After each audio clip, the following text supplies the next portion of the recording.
तो सभी को शुभ संध्या। कैसे हैं आप सभी? उम्मीद है कि सब बहुत ही अच्छे होंगे। आप सभी का आपके अपने चैनल लर्निंग बाय संजना में स्वागत है।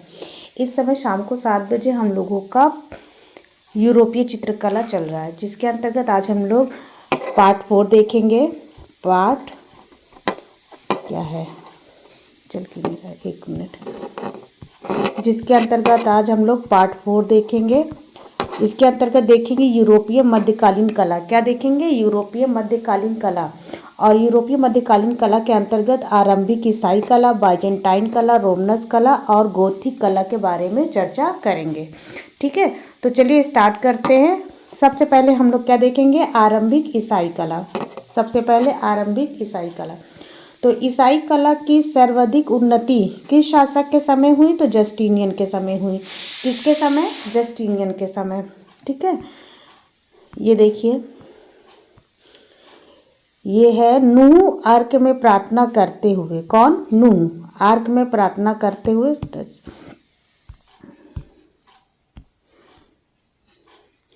यह आरंभिक ईसाई कला का है। यह आरंभिक ईसाई कला का है। 3.4 शताब्दी ईस्वी रोमन कैटाकॉम्ब में बना है। ठीक है, और ईसाई किस शासक का नाम ईसाई धर्म से विशेष रूप से जुड़ा है? किस शासक का नाम ईसाई धर्म से विशेष रूप से जुड़ा है? तो कॉन्स्टेंटाइन का नाम जो है ईसाई धर्म से विशेष रूप से जुड़ा है। ईसाई कला में जीवात्मा का प्रतीक क्या है? तो कपोत। ईसाई कला में जीवात्मा का प्रतीक क्या है?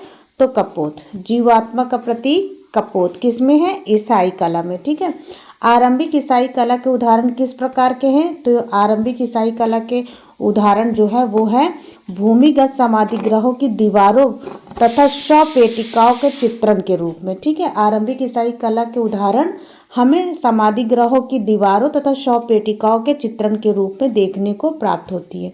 नेक्स्ट है बाइजेंटाइन कला। अब हम लोग क्या देखेंगे? बाइजेंटाइन कला। सबसे पहले बाइजेंटाइन कला। बाइजेंटाइन कला कौन सी विधा से सबसे अधिक प्रसिद्ध है? एक मिनट, तो मणिकुट्टम। ठीक है, तो मणिकुट्टी। बाइजेंटाइन कला कौन सी विधा से सबसे अधिक प्रसिद्ध है? तो मणिकुट्टम के रूप में सबसे अधिक प्रसिद्ध है। ये मणिकुट्टम के द्वारा तैयार किया गया है। छोटे छोटे टुकड़े संगमरमर के होते हैं, उसी को उसमें जोड़ जोड़ के या धसा धसा के गीली भित्ति पर तब ये बनाई जाती है। ये है क्राइस्ट पैंटोक्रेटर की छवि हेगिया सोफिया इस्तांबुल से प्राप्त हुई है। ठीक है,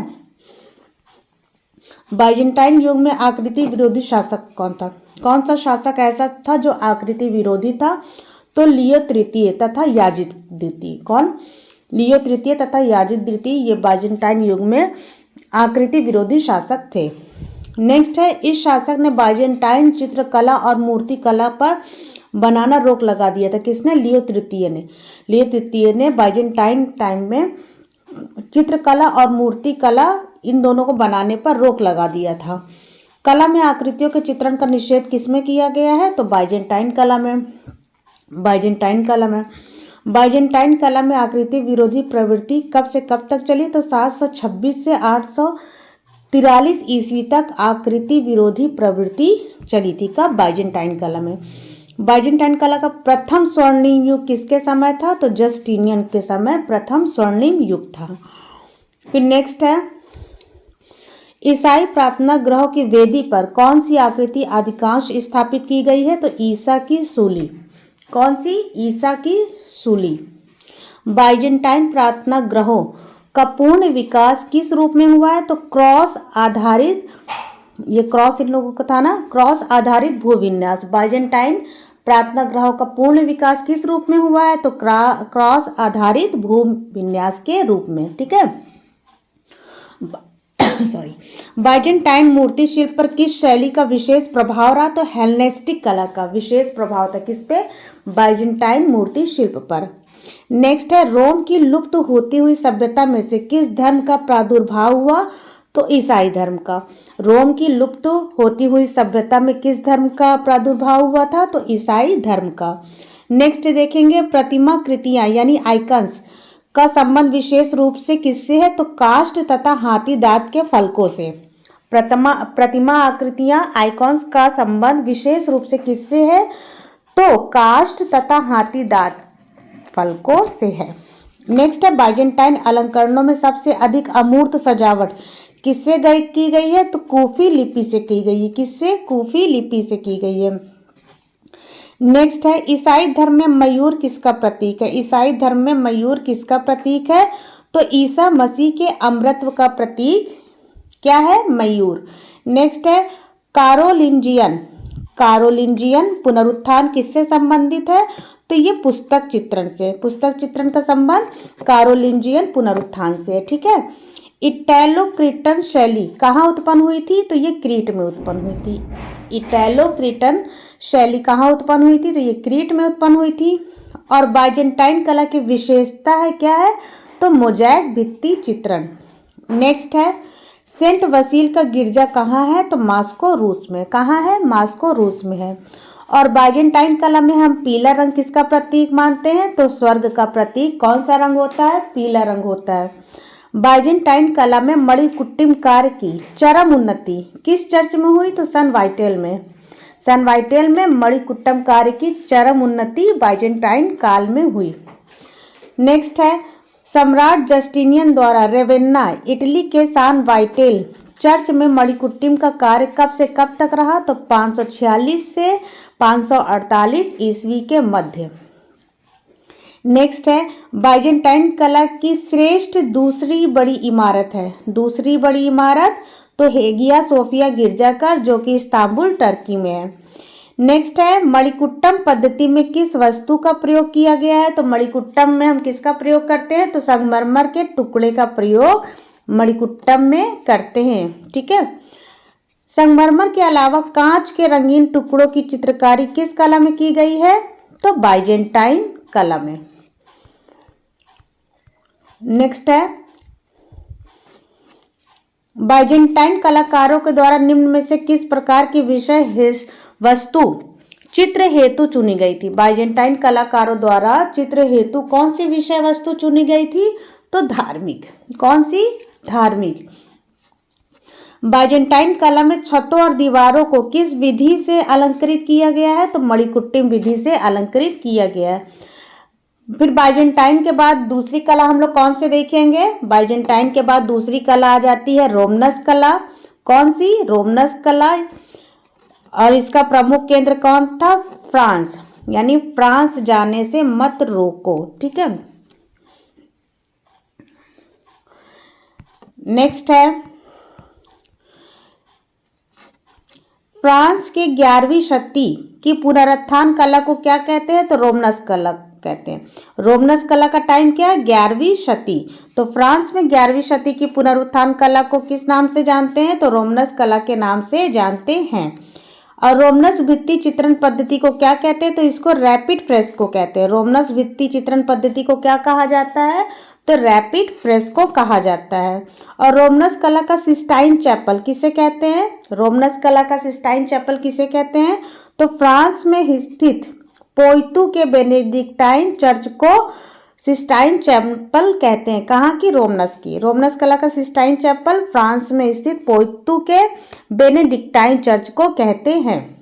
नेक्स्ट है भारी स्तंभ तथा भित्ति पक्ष किस शैली की वास्तु विशेषता है? तो ये रोमनस। भारी स्तंभ तथा भित्ति पक्ष किस शैली के वास्तु विशेषता है? तो ये रोमनस की।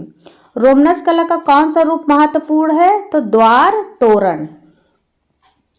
द्वार तोरण के अलावा रोमनस कला का कौन सा रूप विशेष महत्वपूर्ण है? तो वास्तुकला। रोमनस कला किस लिए प्रसिद्ध है? तो वास्तुकला के लिए प्रसिद्ध है।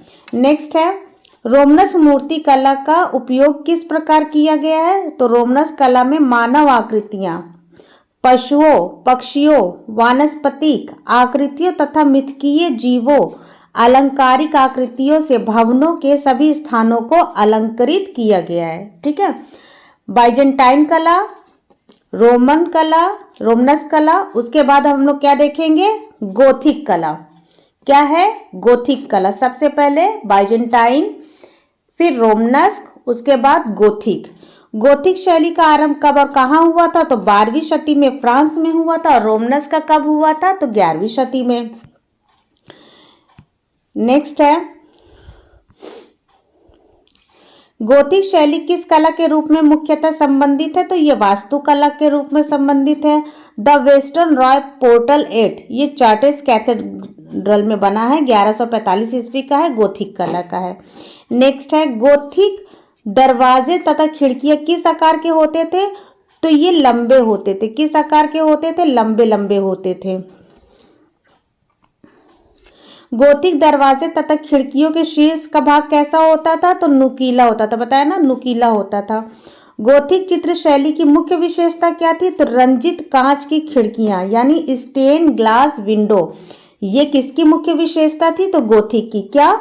स्टेन ग्लास विंडो, जिसको रंजित कांच की खिड़कियां भी कहते हैं। स्टेन ग्लास विधा किस युग में विकसित हुई थी? तो गोथिक युग में विकसित हुई थी। स्टेन ग्लास विधा का विकास हुआ था कब? तो 950 से 1240 ईस्वी के मध्य। नेक्स्ट है प्रारंभिक गोथिक कला। प्रारंभिक गोथिक मोज़ैक कला में टेसेराई। टेसेराई क्या है? तो ये छोटे रंगीन घन होते हैं। क्या? टेसेराई छोटे रंगीन घन होते हैं जो कि मोज़ैक गोथिक मोज़ैक कला में पाए जाते हैं। शांत संगीत या फिर फ्रोजन म्यूजिक उक्ति किसके लिए प्रयुक्त होती है? तो गोथिक कला के लिए शांत संगीत या फ्रोजन म्यूजिक प्रयुक्त होती है। और अपने भारतीय लघु चित्रण में कांगड़ा के लिए। ठीक है। नेक्स्ट है नुकीले मेहराब वाले भवनों का निर्माण किस युग में हुआ है? तो गोथिक युग में हुआ है। किस युग में हुआ है? गोथिक युग में। और गोथिक शैली की स्थापत्य का जन्म हुआ है किससे हुआ है? तो सेंट डेनिस गिरजा से। सेंट डेनिस गिरजा कहाँ है? तो ये फ्रांस में है। ठीक है। गोथिक शैली के स्थापत्य का जन्म सेंट डेनिस गिरजा से हुआ है जो कि फ्रांस में स्थित है। नेक्स्ट है अंतरराष्ट्रीय गोथिक शैली का स्थापत्य पाया जाता है। कहाँ पाया जाता है? तो ये इंग्लैंड, जर्मनी, इटली आदि जगहों पे अंतरराष्ट्रीय गोथिक शैली का स्थापत्य पाया जाता है। और गोथिक शैली के किस चित्रकार ने इंद्रधनुषीय रंगों में चित्रण किया? तो मास्टर ऑफ मोलिन्स ने। मास्टर ऑफ मोलिन्स ने किया। बहुत सी जगह पे एंजर्स का नाम भी आता है और दोनों यहीं से संबंधित भी हैं। ठीक है। नेक्स्ट है गोथिक स्थापत्य शैली का प्रमुख निदर्शन है। तो क्या है प्रमुख निदर्शन? चार्ट्रेस कैथेड्रल। गोथिक स्थापत्य शैली का प्रमुख निदर्शन क्या है? तो चार्ट्रेस कैथेड्रल। नेक्स्ट है फ्लाइंग बट्रेस का प्रयोग हुआ है। फ्लाइंग बट्रेस का प्रयोग कहाँ हुआ है? तो गोथिक कला में फ्लाइंग बट्रेस का प्रयोग हुआ है। कौन सा गोथिक चित्रकार वास्तुशिल्पी भी था? कौन सा गोथिक चित्रकार वास्तुशिल्पी भी था? तो ज्योतो। ज्योतो किस रूप में प्रसिद्ध है? तो वास्तुशिल्पी के रूप में। किस कला से संबंधित है? तो गोथिक कला से संबंधित है। गोथिक युग का चित्रकार जिसके चित्रों ने पुनर्जागरण कला की चित्रकला को जन्म दिया, क्या नाम है? तो ज्योतो। ज्योतो गोथिक के अंतिम चित्रकार थे और पुनर्जागरण के प्रथम चित्रकार थे। नेक्स्ट है सियना की चित्रकला का पिता कहते हैं किसको कहते हैं? तो दुच्चियो को कहते हैं। किसको? दुच्चियो को। रंगीन अल्बास्टर शिल्प किस देश की गोथिक कला की विशेषता है? तो ये इंग्लिश गोथिक की विशेषता है। क्या? रंगीन अल्बास्टर शिल्प ये इंग्लिश गोथिक कला की विशेषता है। और गोथिक चित्रकार कौन कौन थे?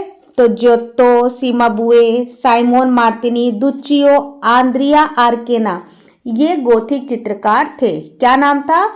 ज्योतो, सीमाबुए, साइमोन मार्तिनी, दुच्चियो और आंद्रिया आर्केना कहाँ के चित्रकार थे? तो गोथिक के। नेक्स्ट है इनमें से कौन गोथिक चित्रकार चित्रकला के अतिरिक्त वास्तु, मूर्ति, काव्य कलाओं में निपुण था? तो आंद्रिया आर्केना। कौन? आंद्रिया आर्केना। किसमें निपुण थे? तो ये वास्तु, मूर्ति और काव्य कलाओं में निपुण थे। कौन? आंद्रिया आर्केना। फिर देखेंगे फ्लाइंग बट्रेस क्या होता है। फ्लाइंग बट्रेस क्या होता है? तो गोथिक भवनों की ऊंची ऊंची दीवारों को बाहर से सहारा देने के लिए बनाए गए जो रक्षा पक्ष होते हैं उसी को क्या कहते हैं? फ्लाइंग बट्रेस कहते हैं। ठीक है, उसी को फ्लाइंग बट्रेस कहते हैं। उसी को फ्लाइंग बट्रेस कहते हैं। गोथिक भवनों में किस प्रकार के छतों का निर्माण हुआ है? तो परस्पर संबंधित चाप चित्रों का। गोथिक भवनों में किस प्रकार के छतों का निर्माण हुआ है? तो परस्पर संबंधित चाप चित्रों का। तो इसी के साथ आज की क्लास यहीं समाप्त होती है। मिलते हैं कल की क्लास में। ठीक है। एक बार इसको आप लोग दोबारा से पढ़ लीजिएगा। जो चैनल पे नए आए हैं वो सब्सक्राइब कर लेंगे, पुराने वाले प्लीज़ शेयर करना नहीं भूलिएगा। सब्सक्राइब करके अपने चैनल का मेंबर बनिए। इसके पहले बहुत सारी चीज़ें पढ़ा दी गई हैं, काफ़ी चीज़ें कवर हुई हैं। ये प्रागैतिहासिक का चौथा पार्ट था। इंडियन पढ़ा दिया गया, इंडियन आर्टिस्ट पढ़ा दिया गया है, लघु चित्रकला शैली पढ़ा दी गई है। यूथ कंप्लीट हो गया, रीता प्रताप हो गया है। और दोपहर में 3 बजे हम लोग 125 क्वेश्चन का महामैराथन करते हैं, जिसमें से 35 हम लोगों ने सेट कंप्लीट कर लिया है। तो ठीक है, तो जो नया है वो चैनल को सब्सक्राइब कर लेंगे। तो तब तक के लिए थैंक यू, बाय। मिलते हैं कल की वीडियो में। गुड नाइट, स्वस्थ रहिए, मस्त रहिए, अपनी पढ़ाई में व्यस्त रहिए।